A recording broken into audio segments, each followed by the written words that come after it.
Hello, ladies and gentlemen. Happy Wednesday. This is Mrs. Smith with Mrs. Carmack here from our school library. She is going to be reading today Harry Potter, pages 101 to 110 from Harry Potter and the Sorcerer's Stone by JK Rowling and illustrated by Mary Grandpre. And thanks to Scholastic for letting us read to you. Hello, I will be starting on page 100, the last paragraph.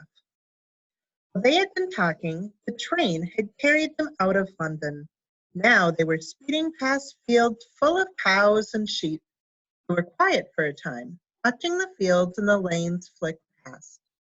Around 12:30, there was a great clattering outside in the corridor, and a smiling, dimpled woman slid back their door and said, "Anything off the cart, dears?" Harry, who hadn't had any breakfast, leapt to his feet.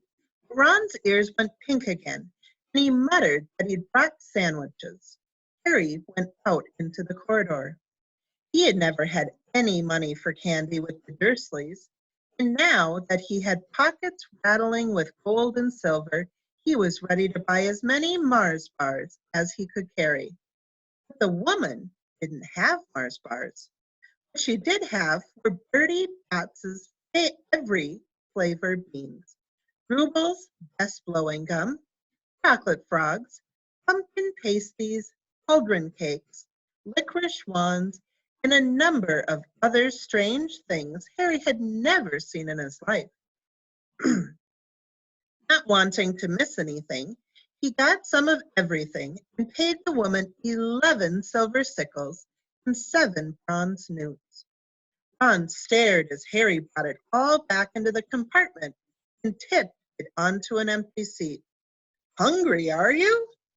"Starving," said Harry, taking a large bite of a pumpkin pasty. Ron had taken out a lumpy package and unwrapped it.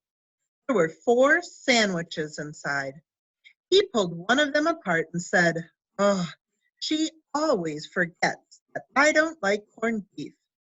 "Swap you for one of these," said Harry, holding up a pasty. "Go on." "You don't want this. It's all dry," said Ron. "She hasn't got much time," he added quickly. "You know, the 5 of us." "Go on, have a pasty," said Harry, who had never had anything to share before, or, indeed, anyone to share it with. It was a nice feeling sitting there with Ron, eating their way through all Harry's pasties, cakes, and candies. The sandwiches lay forgotten. "What are these?" Harry asked Ron, holding up a pack of chocolate frogs. "They're not really frogs, are they?" He was starting to feel that nothing would surprise him. "No," said Ron, "but see what the card is. I'm missing Agrippa." "What?" "Oh, of course, you wouldn't know. Chocolate frogs have cards inside them, you know, to collect. Famous witches and wizards. I've got about 500, but I haven't got Agrippa or Ptolemy." Harry unwrapped his chocolate frog and picked up the card. It showed a man's face. He wore half-moon glasses, had a long, crooked nose, and flowing silver hair, beard, and mustache. Underneath the picture was the name Albus Dumbledore. "So this is Dumbledore," said Harry.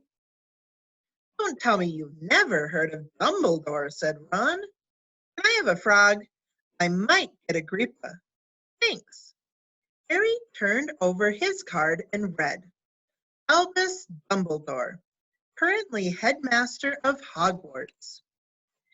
Considered by many the greatest wizard of modern times, Dumbledore is particularly famous for his defeat of the dark wizard Grindelwald in 1945, for the discovery of the 12 uses of dragon's blood, and his work on alchemy with his former partner,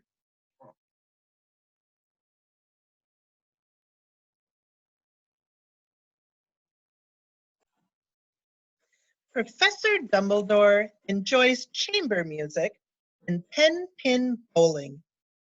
Harry turned the card back over and saw, to his astonishment, that Dumbledore's face had disappeared. He's gone. Well, you can't expect him to hang around all day, said Ron. He'll be back.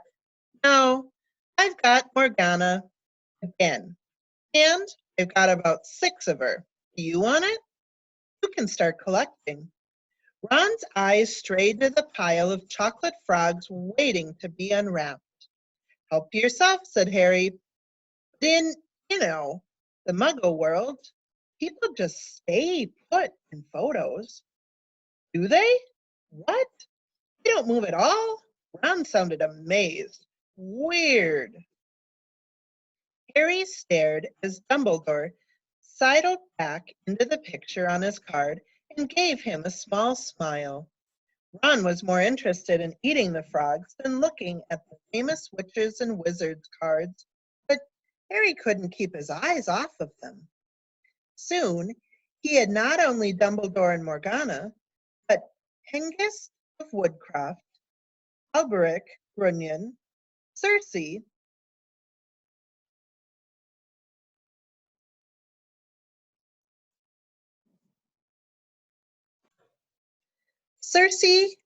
Heraclesis, and Merlin. He finally tore his eyes away from the druidess Cleodna, who was scratching her nose, to open a bag of 30 boxes every flavor beans. You want to be careful with those, Ron warned Harry. When they say every flavor, they mean every flavor. You get all the ordinary ones like chocolate and peppermint and marmalade, but then you can get spinach and liver and tripe. George reckons he had a booger-flavored one once. Ron picked up a green bean, looked at it carefully, and bit into a corner. Ugh! See? Sprouts. They had a good time eating the every flavor beans.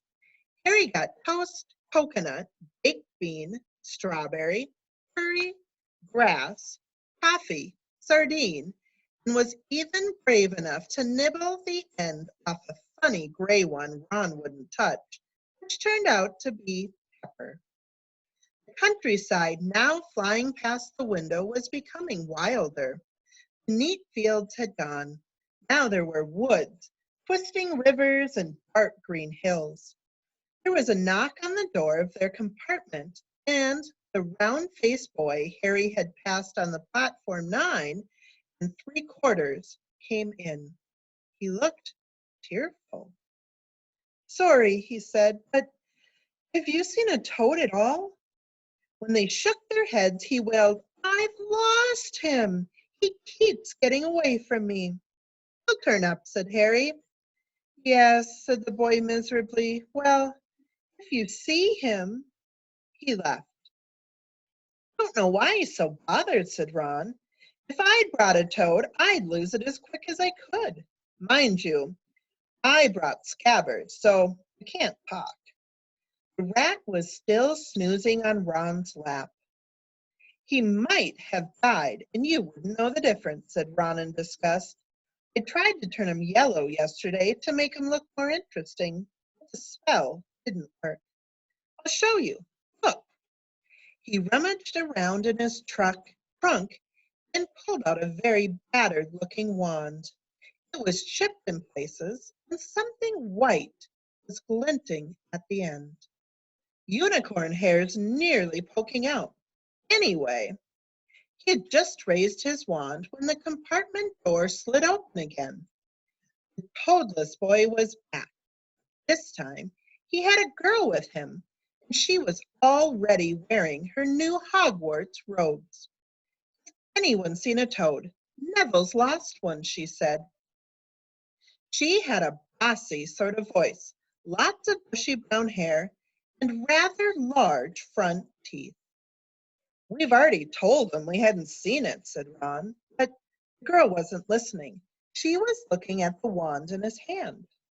Oh, are you doing magic? Let's see it then. She sat down. Ron looked taken aback. All right. He cleared his throat. Sunshine daisies butter mellow, turn this stupid fat rat yellow. He waved his wand, but nothing happened. Scabbard stayed gray and fast asleep. You sure that's a real spell? Said the girl. Well, it's not very good, is it? I've tried a few simple spells just for practice, and it's all worked for me. Nobody in my family's magic at all. It was never such a surprise when I got my letter, but I was ever so pleased, of course. I mean, it's the very best school of witchcraft there is. I've heard, I've learned all of our course books by heart, of course. I just hope it will be enough. I'm Hermione Granger, by the way. Who are you? She said this all very fast. Harry looked at Ron and was relieved to see his stunned face, that he hadn't learned all the course books by heart either. I'm Ron Weasley, Ron muttered. Harry Potter, said Harry. Are you really? Said Hermione. I know all about you, of course. I got a few extra books for background reading, and you're in modern magical history, and the rise and fall of the dark arts, and great wizarding events of the 20th century. Am I? Said Harry, feeling dazed. Goodness, didn't you know? I'd have found out everything I could if it was me, said Hermione. Do either of you know what house you'll be in? I've been asking around, and I hope I'm in Gryffindor. It sounds by far the best. I hear Dumbledore himself was in it, but I suppose Ravenclaw wouldn't be too bad. Anyway, we'd better go and look for Neville's toad. You two had better change, you know. I expect we'll be there soon. And she left, taking the toadless boy with her. Whatever house I'm in, I hope she's not in it, said Ron. He threw his wand back into his trunk. Stupid spell. George gave it to me, but he knew it was a dud. What house are your brothers in? Asked Harry. Gryffindor, said Ron. Gloom seemed to be settling on him again. Mum and Dad were in it too. I don't know what they'll say if I'm not. I don't suppose Ravenclaw would be too bad, but imagine if they put me in Slytherin. That's the house you know who was in. Yeah, said Ron. He flopped back into his seat, looking depressed. You know, I think the ends of Scabbers' whiskers are a bit lighter, said Harry, trying to take Ron's mind off houses. So, what do your oldest brothers do now that they've left, anyway? Harry was wondering what a wizard did once he'd finished school. Charlie's in Romania studying dragons, and Bill's in Africa doing something for Gringotts, said Ron. Did you hear about the Gringotts? It's been all over the Daily Prophet, but I don't suppose you get that with the Muggles. Someone tried to rob a high-security vault. Harry stared. Really? What happened to them? Nothing. That's why it's such big news. They haven't been caught. My dad said it must have been a powerful dark wizard to get around Gringotts, but I don't think they took anything. That's what's odd. Of course, everyone gets scared when something like this happens in case you know who's behind it. Harry turned this news over in his mind. He was starting to get a prickle of fear every time you know who was mentioned. He supposed this was all part of entering the magical world, but it had been a lot more comfortable saying Voldemort without worrying. What's your Quidditch team? Ron asked. I don't know any, Harry confessed. What? Ron looked dumbfounded. Oh, you wait. It's the best game in the world. And he was off, explaining all about the 4 balls and the positions of the 7 players, describing famous games he'd been to with his brothers, and the broomstick he'd like to get if he had the money. He was just taking Harry through the finer points of the game when the compartment door slid open yet again. But it wasn't Neville, the toadless boy, or Hermione Granger this time. 3 boys entered, and Harry recognized the middle one at once. It was the pale boy from Madame Malkin's robe shop. He was looking at Harry with a lot more interest than he'd shown back in Diagon Alley. "Is it true," he said, "they're saying all down the train that Harry Potter's in this compartment. So it's you, is it?" "Yes," said Harry. He was looking at the other boys. Both of them were thick-set and looked extremely mean. Standing on either side of the pale boy, they looked like bodyguards. "Oh, this is Crabbe, and this is Goyle," said the pale boy carelessly, noticing where Harry was looking. "My name's Malfoy, Draco Malfoy." Ron gave a slight cough, which might have been hiding a snigger. Draco Malfoy looked at him. "Think my name's funny, do you? No need to ask who you are. My father told me all the Weasleys have red hair, freckles, and more children than they can afford." He turned back to Harry. "You'll soon find out some wizarding families are much better than others, Potter. You don't want to go making friends with the wrong sort. I can help you out there." He held out his hand to shake Harry's, but Harry didn't take it. "I think I can tell who the wrong sort are for myself. Thanks," he said coolly.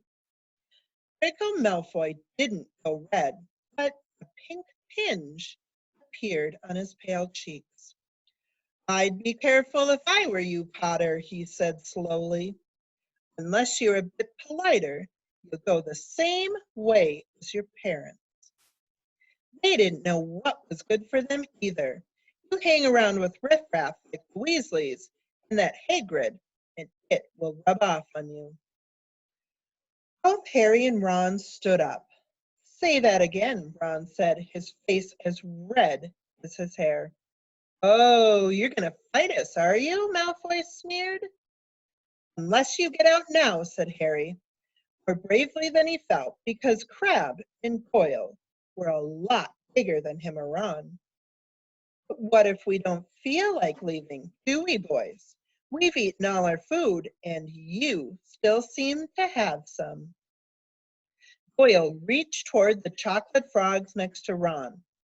Ron leapt forward, but before he'd so much as touched Goyle, Goyle let out a horrible yell. Scabbers the rat was hanging off of his finger, sharp little teeth sunk deep into Goyle's knuckle. Crabbe and Malfoy backed away as Goyle swung Scabbers around and round, howling, and when Scabbers finally flew off and hit the window, all 3 of them disappeared at once. Perhaps they thought they were maybe there were more rats lurking among the sweets, or perhaps they'd heard footsteps, because a second later, Hermione Granger had come in. "What has been going on?" she said, looking at all the sweets all over the floor and Ron picking up Scabbers by his tail.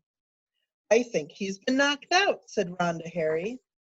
He looked closer at Scabbers. "No, I don't believe it. He's gone back to sleep." And so he had. "You've met Malfoy before?" Harry explained about their meeting in Diagon Alley. "I've heard of his family," said Ron darkly. "They were some of the first to come back to our side after you-know-who disappeared. Said they'd been bewitched. My dad doesn't believe it. He said Malfoy's father didn't need an excuse to go over to the dark side." He turned to Hermione. "We can help you with something." "Can we help you with something?" "You'd better hurry up and put your robes on. I've just been up to the front to ask the conductor, and he says we are nearly there." "You haven't been fighting, have you? You'll be in trouble before we even get there." "Scabbers has been fighting, not us," said Ron, scowling at her. "Would you mind leaving while we change?" "All right. I only came in here because people outside are behaving very childishly." Racing up and down the corridor, said Hermione with a sniffy voice. "And you've got dirt on your nose, by the way. Did you know?" Ron glared at her as she left. Harry peered out of the window. It was getting dark. He could see the mountains and the forest under the deep purple sky. The train did seem to be slowing down. He and Ron took off their jackets and pulled on their long black robes. Ron's were a bit short for him. You could see his sneakers underneath them. A voice echoed through the train. "We will be reaching Hogwarts in 5 minutes' time. Please leave your luggage on the train. It will be taken to the school separately."